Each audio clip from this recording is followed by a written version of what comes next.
You're sitting right now, listening to these words. But where are you? Really? Not physically. I mean where your attention is, where your sense of self lives in this moment.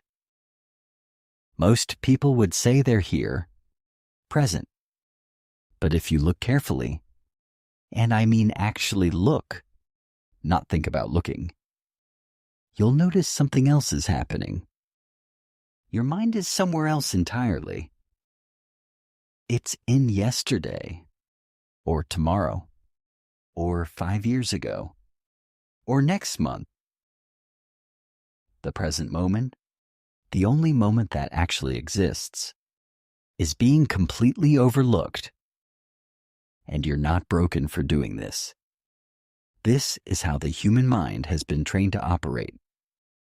It's the default setting. The mind lives in time. It feeds on time. Without past and future, the mind would have nothing to do. Eckhart Tolle calls this the greatest trick the mind ever played. Not a malicious trick, a structural one. The mind's entire architecture depends on creating a sense of self that extends backward and forward through time. I am someone who did things. I am someone who will do things. That continuity of identity, that narrative thread connecting who I was to who I will be, that's what the mind calls the self. But here's what gets overlooked. That self doesn't exist in the present moment. It can't. The present moment has no duration. It has no thickness. It's not a slice of time you can step into.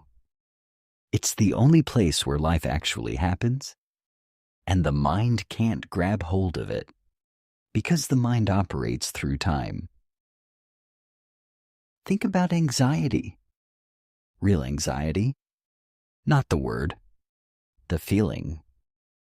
What is it? Physically.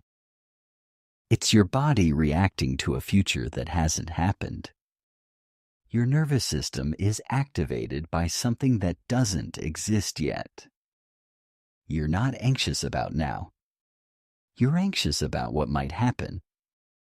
The threat is always in the future, always in a story you're telling yourself about what could go wrong. And guilt, shame, regret. These are the past doing the same thing. Your body is reacting to something that already happened, something you can't change, something that exists only as a memory, as a story you keep retelling yourself. The present moment has none of these. Right now, in this actual moment, there is no anxiety. There is no guilt. There is only what is: the breath, the sensations, the sounds around you, the simple fact of being alive. But the mind resists this. It finds the present moment unbearable because the present moment has no narrative. It has no story. And the mind is a storyteller. It needs a past to explain how you got here. It needs a future to give you something to work toward, something to worry about, something to hope for. This is where most spiritual teachings get misunderstood. When teachers talk about living in the now, people think it means you stop planning. You stop learning from the past. You become irresponsible and passive. That's not it at all.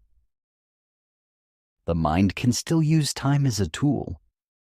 You can think about the past to learn from it. You can plan for the future. But you do this from the present moment. You're not lost in time. You're not identified with time. You're using it. The difference is subtle, but absolute. When you're identified with time, you believe you are your past. You are your mistakes. You are your achievements. You are your plans. Your entire sense of who you are is constructed from the past and projected into the future.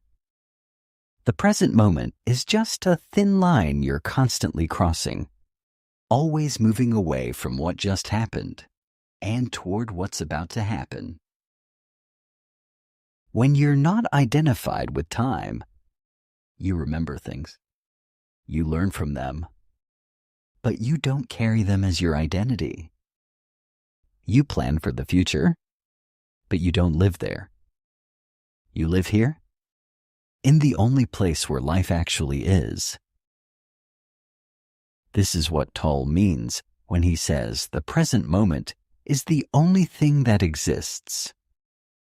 Not philosophically, literally. The past is a memory happening now. The future is a thought happening now. Both are mental events occurring in the present. The only thing that's ever real is now. And this isn't depressing. It's the opposite. When you stop fighting the present moment, when you stop insisting that reality should be different than it is, something shifts. Anxiety loses its grip because anxiety needs a future to feed on. Guilt loses its grip because guilt needs a past to feed on. What's left is a kind of aliveness that most people have forgotten they're capable of feeling. Not happiness, not positivity, not the forced cheerfulness of people trying to think their way into a better mood. Just presence, aliveness, the simple fact of being conscious right now, in this body, in this world, without the constant overlay of mental commentary about how it should be different. There's a moment that happens to almost everyone. You're doing something ordinary, walking, washing dishes, driving, and suddenly, without warning, you're completely present. The mind stops narrating. The sense of being a separate self observing life from a distance dissolves. There's just the activity, just the aliveness of it. And in that moment, everything feels different. Not better necessarily, just real, in a way that normal life rarely feels. Then it passes. The mind comes back online. The story resumes. And you're left wondering what just happened and how to get back there. This is the power of now. It's not a state you achieve through effort. It's not something you earn. It's something you stop blocking. The blocking happens automatically. The mind creates a sense of self that stands apart from experience. An observer, a thinker, someone who is having the experience rather than being the experience. This observer is always slightly removed from what's happening, always commenting, always comparing what is to what should be, always protecting itself. And this protection is exhausting.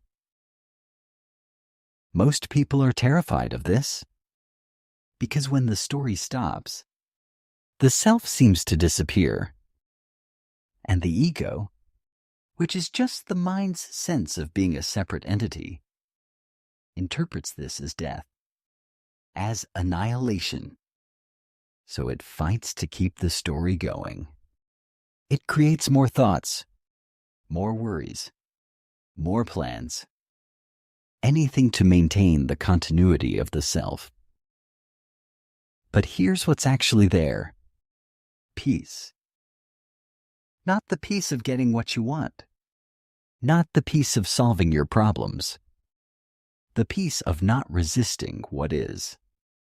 The peace of not demanding that reality be different than it is. Tolle describes this as surrender.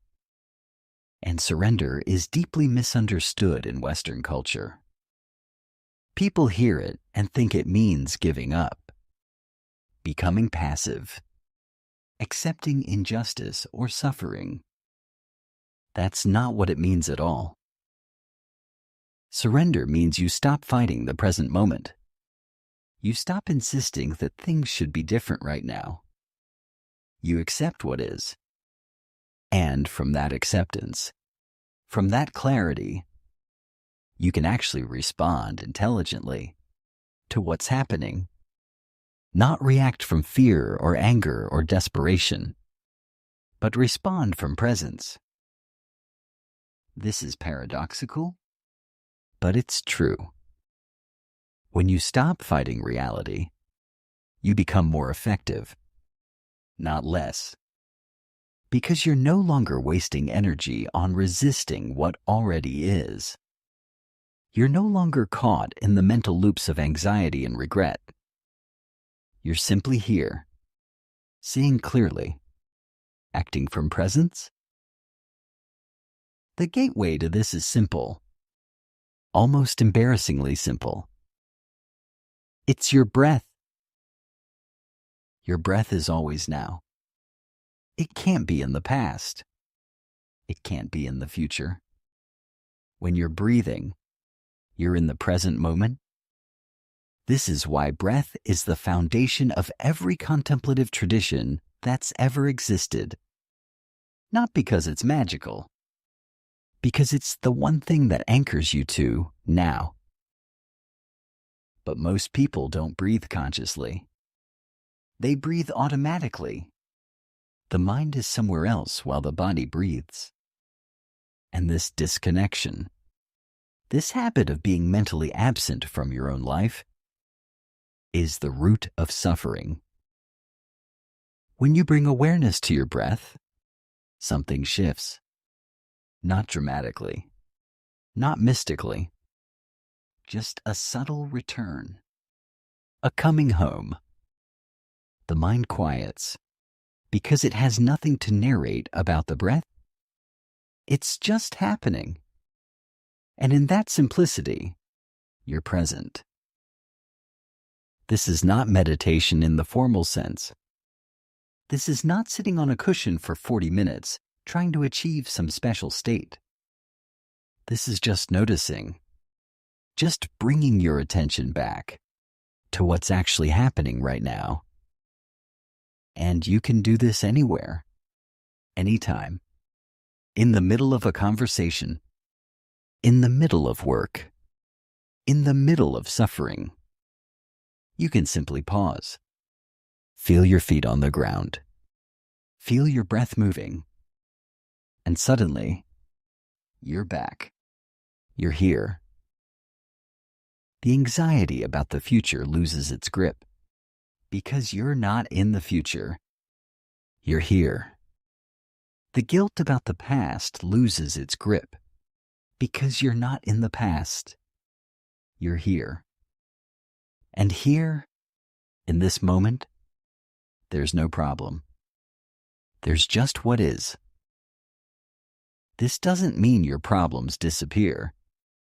It means you stop adding the mental suffering on top of the actual situation. You stop living in the story about your problems. You start living in the reality of this moment. And from that place, from that clarity, everything changes. Not because you've become enlightened, not because you've transcended the human condition, but because you've stopped being imprisoned by a mind that insists on living everywhere except where you actually are. The present moment is the only power you have, the only place where change actually happens, the only place where life actually is.